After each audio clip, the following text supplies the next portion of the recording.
മധ്യപൂർവേഷ്യയിൽ യുദ്ധഭീതി കനക്കുകയാണ്. കഴിഞ്ഞ മാസങ്ങളിൽ അന്താരാഷ്ട്ര സമൂഹത്തിന്റെ വലിയ തോതിലുള്ള നയതന്ത്ര ഇടപെടലുകൾക്ക് പിന്നാലെ മേഖലയിൽ വലിയ ആശ്വാസത്തോടെ നിലവിൽ വന്ന വെടിനിർത്തൽ ധാരണയാണ് ഇപ്പോൾ പൂർണ്ണമായും തകർച്ചയുടെ വക്കിലെത്തി നിൽക്കുന്നത്. തുടർച്ചയായ 9ാം രാത്രിയും അമേരിക്ക ഇറാന്റെ വിവിധ തന്ത്രപ്രധാന കേന്ദ്രങ്ങൾ ലക്ഷ്യമിട്ട് അതിശക്തമായ വ്യോമാക്രമണം നടത്തിയെന്ന ആരോപണമാണ് പശ്ചിമേഷ്യയെ വീണ്ടും ഒരു വൻ യുദ്ധത്തിലേക്ക് തള്ളിവിടുന്ന പുതിയ സംഘർഷങ്ങൾക്ക് അടിയന്തര കാരണമായി മാറിയിരിക്കുന്നത്. ഇതിലേറ്റവും ആശങ്കയുണർത്തുന്നതും ലോകരാജ്യങ്ങളെ ഞെട്ടിച്ചതുമായ കാര്യം ഇറാന്റെ നിർമ്മാണത്തിലിരുന്ന ഒരു ആണവ വൈദ്യുത നിലയവും ഈ പുതിയ ആക്രമണ പരമ്പരയിൽ ലക്ഷ്യമാക്കപ്പെട്ടു എന്ന ഇറാൻ സർക്കാരിന്റെ വെളിപ്പെടുത്തലാണ്. ഇതോടെ ഇരു രാജ്യങ്ങളും തമ്മിലുള്ള നയതന്ത്രപരമായ ബന്ധങ്ങളും സൈനികമായ ജാഗ്രതയും മുൻപെങ്ങുമില്ലാത്ത വിധം അതീവ അപകടകരമായ ഒരു ഘട്ടത്തിലേക്ക് അതിവേഗം നീങ്ങുകയാണ്. തെക്ക് പടിഞ്ഞാറൻ ഇറാന്റെ ഭാഗമായ ഖുസൈസ്ഥാൻ പ്രവിശ്യയിലെ ഡാർഗോവിൻ ആണവ വൈദ്യുത നിലയമാണ് അമേരിക്കയുടെ പുതിയ ആക്രമണത്തിൽ പ്രധാന ലക്ഷ്യമാക്കപ്പെട്ടതെന്ന് ഇറാൻ ഔദ്യോഗികമായി സ്ഥിരീകരിച്ചിട്ടുണ്ട്. ഈ ആണവ പ്ലാന്റ് ഇപ്പോഴും നിർമ്മാണ ഘട്ടത്തിലായിരുന്നുവെന്നും രാജ്യത്തിന്റെ ഭാവിയിലേക്കുള്ള സമാധാനപരമായ ആവശ്യങ്ങൾക്കായുള്ള ആണവോർജ പദ്ധതിയുടെ ഭാഗമായിരുന്നെന്നും ഇറാന്റെ ആണവോർജ സംഘടന പ്രസ്താവനയിലൂടെ അറിയിച്ചു. യാതൊരുവിധ സൈനിക സ്വഭാവമില്ലാത്ത ഭാവിയിൽ ജനങ്ങൾക്ക് വൈദ്യുതി ഉൽപ്പാദിപ്പിച്ചു നൽകുന്നതിനായി നിർമ്മിച്ചുകൊണ്ടിരുന്ന വികസന പദ്ധതിക്കെതിരെയാണ് ഈ അതിക്രമം എന്ന ആരോപണം ഉയർന്നതോടെ സംഭവം അന്താരാഷ്ട്ര തലത്തിലും വലിയ നയതന്ത്ര ചർച്ചകൾക്കും ചേരിതിരിവുകൾക്കും വഴി തുറന്നിരിക്കുകയാണ്. ഒരു ആണവ നിലയത്തിന് നേരെ നടക്കുന്ന ഇത്തരം സൈനിക നീക്കങ്ങൾ വലിയൊരു ദുരന്തത്തിന് കാരണമായേക്കാമെന്ന ഭീതിയും ആഗോളതലത്തിൽ ഉയരുന്നുണ്ട്. ഇറാന്റെ ഡെപ്യൂട്ടി വിദേശകാര്യമന്ത്രി കാസിം ഗാരിബാബാദി അമേരിക്കയുടെ ഈ നടപടിയെ അതിശക്തമായ ഭാഷയിലാണ് അന്താരാഷ്ട്ര വേദികളിൽ അപലപിച്ചത്.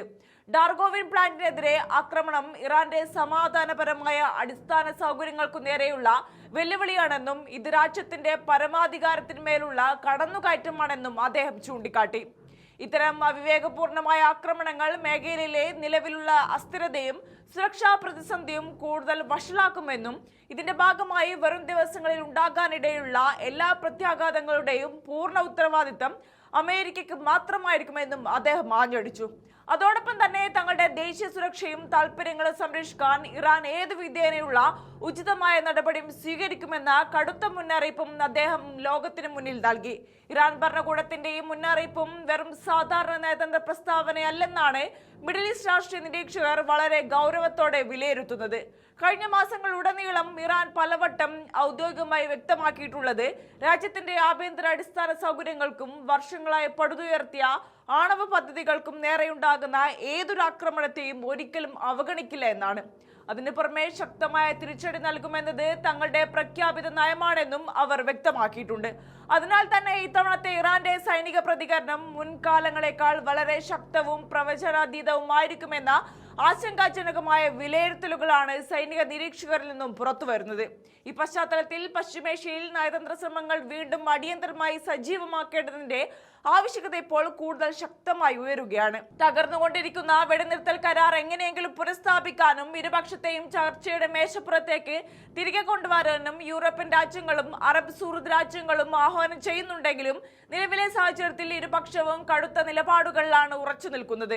പരസ്പരം കടുത്ത ആരോപണങ്ങളുമായി മുന്നോട്ട് പോകുന്ന സാഹചര്യത്തിൽ ഇരുഭാഗത്തു നിന്നും സൈനിക നീക്കങ്ങൾ വർദ്ധിക്കുന്നതിനനുസരിച്ച് സമാധാനത്തിനുള്ള സാധ്യതകൾ പാടെ മങ്ങുകയും വലിയൊരു യുദ്ധത്തിനുള്ള സാധ്യതകൾ ഇരട്ടിക്കുകയും ചെയ്യുന്ന കാഴ്ചയാണ് ഇപ്പോൾ പശ്ചിമേഷ്യൻ മണ്ണിൽ രൂപപ്പെട്ടിരിക്കുന്നത്. അമേരിക്കയും ഇറാനും തമ്മിലുള്ള ഈ പുതിയ ഏറ്റുമുട്ടൽ വെറും രണ്ട് രാജ്യങ്ങൾക്കിടയിലെ പ്രാദേശികമായ തർക്കമായി കാണാൻ കഴിയില്ല. ആഗോള എണ്ണ വിപണിയുടെ സ്ഥിരത, അന്താരാഷ്ട്ര സമുദ്ര വ്യാപാര പാതകളുടെ സുരക്ഷ, മൊത്തത്തിലുള്ള ലോകരാഷ്ട്രീയത്തിന്റെ ശക്ത സമവാക്യങ്ങൾ എന്നിവയെല്ലാം ഈ പുതിയ സംഘർഷം വരും ദിവസങ്ങളിൽ ഏത് ദിശയിലേക്കും നീങ്ങും എന്നതിനെ ആശ്രയിച്ചിരിക്കുന്നു. ഡാർഗോവിൻ ആണവ നിലയത്തെ ചുറ്റിപ്പറ്റിയുള്ള ഈ അടിയന്തര സംഭവ വികാസങ്ങൾ അന്താരാഷ്ട്ര വിപണിയിൽ ഇതിനകം തന്നെ ചലനങ്ങൾ ഉണ്ടാക്കാൻ തുടങ്ങിയിട്ടുണ്ട്.